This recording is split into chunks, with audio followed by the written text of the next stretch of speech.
Hello, so this is Mike.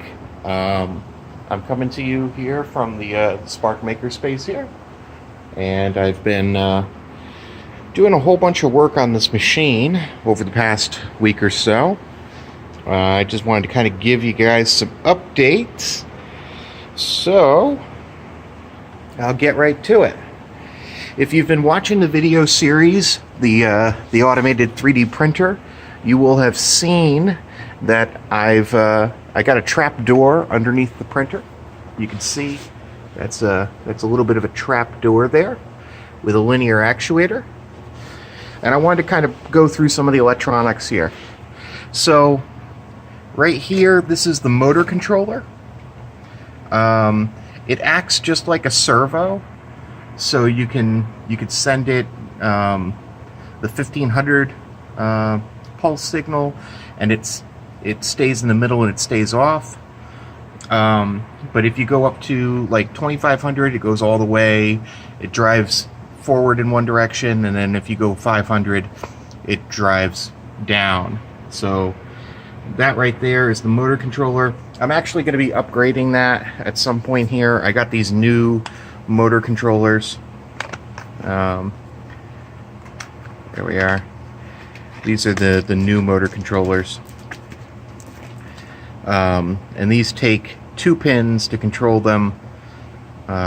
One's a PWM input for the speed, and the other one is the direction pin. So I'm going to be upgrading to that at some point, but the system will work either way, and there's it's scriptable so that if somebody has a slightly different electronics setup, they can set it up differently.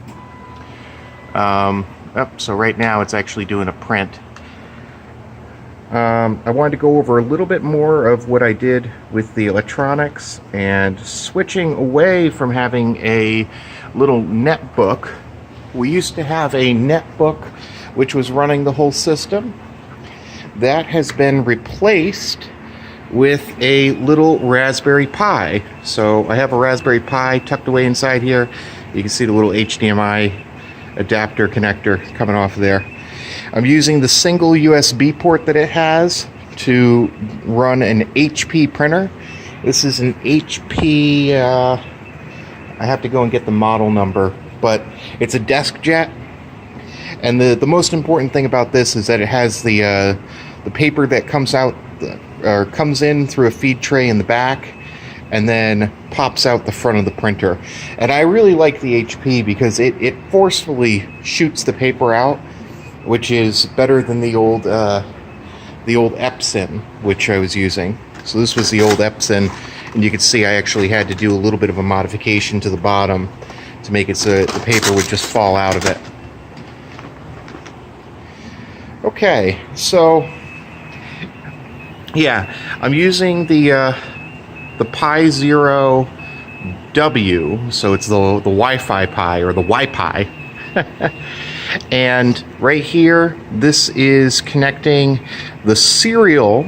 There's 2 serial pins on here. One's the RX and one's the TX, and that's going directly to the ramps or ramps compatible control board. So I'm bypassing the whole USB to serial connection. So what it's doing now is it's just printing out, and you can watch some of the other videos for how that mechanism actually works.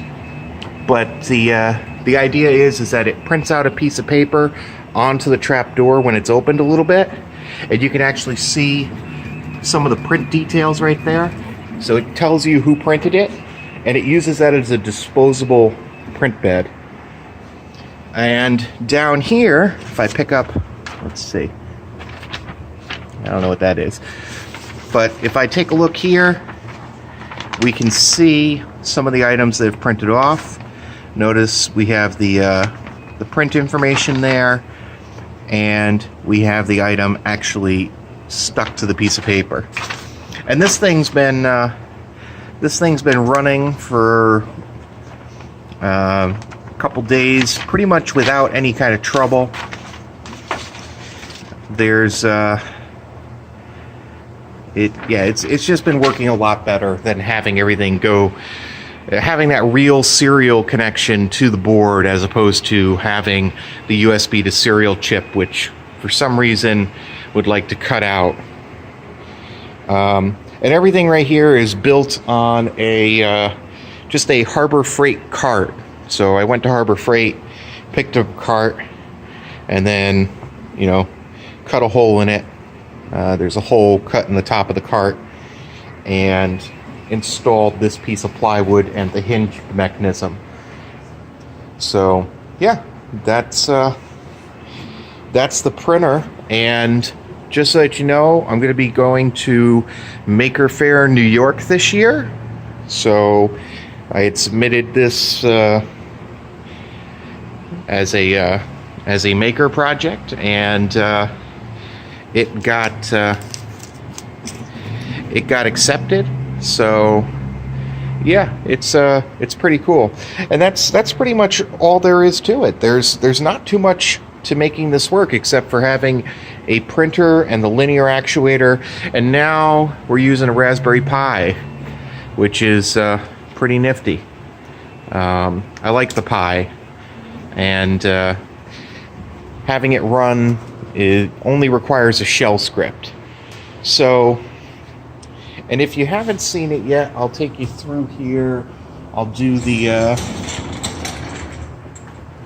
upload of a model to the 3D print queue. So I'm just going to open up my browser, and I'm going to go to the website.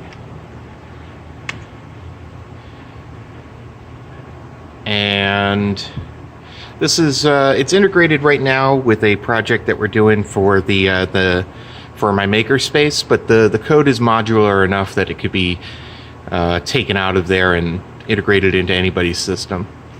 So I'm just going to go and click here to upload a new model, and I'm going to pick a model. I can pick my material type. You have to load in the material types and colors. I haven't loaded any colors in, I just have it set to PLA, but the printer, when it goes and it talks to the web server, it checks to make sure the printer knows what material it has. You put that into the settings on the printer, and when it talks to the web server, it checks that along with the dimensions of the printer, because the way the system's set up, it's set up so that you could use it on almost any printer. So right here, it's showing me a picture of the item. So that's a little bulldozer there. And it shows me the G-code preview. So all those little orange lines is where it's actually going to print stuff. And the blue lines is where it's not going to be printing anything. And if I hit approve, now it's in the queue and it's waiting to print. So right now, let's see. Okay, so this is the file that's printing. I reprinted an old file, so it just updates the status on it. So the next file that's going to happen, that's going to go to the printer, is this one. So that's going to print. So yeah, that's pretty much the system, and I'm hoping that somebody out there duplicates it. I'm publishing everything open source, and I'm open to communicating with people about how to set up their own. And I would really actually rather enjoy that, because it would be good to have more of these printers and more innovation happening in this open source space. Oh, by the way, I'm just going to kind of show you this over here. This right here is the army of little 3D printed objects that has been coming off the machine. We've had some kids come through and they've taken some, but yeah, look at all these little guys. They're all printed out. These little guys, they actually have a moving bucket. The little Pokemon things, right? These are those little low poly Pokemon you can get off of Thingiverse. And yeah, they all come off, and they have all the print details right there, which is really, really convenient. You can see how it printed on a raft, which is pretty nice and useful. So yeah, that's it.